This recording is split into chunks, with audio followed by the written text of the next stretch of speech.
నమస్కారం ఘంటారావానికి స్వాగతం. ముందుగా ప్రధాన అంశాలు. రెండో రోజు ఏసీబీ కస్టడీకి ఐపీఎస్ సంజయ్. నిధుల దుర్వినియోగంపై నిజాలు రాబట్టే ప్రయత్నం.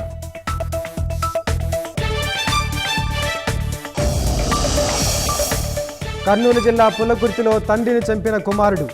ఉద్యోగం కోసమే ఘాతుకమని పోలీసుల అనుమానం.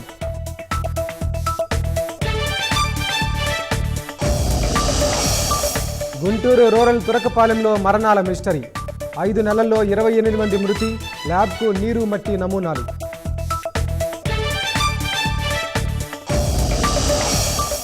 కాసేపట్లో నిర్మలమ్మ అధ్యక్షతన జీఎస్టీ కౌన్సిల్ భేటీ. స్లాబుల్లో భారీ మార్పులు చేసే అవకాశం.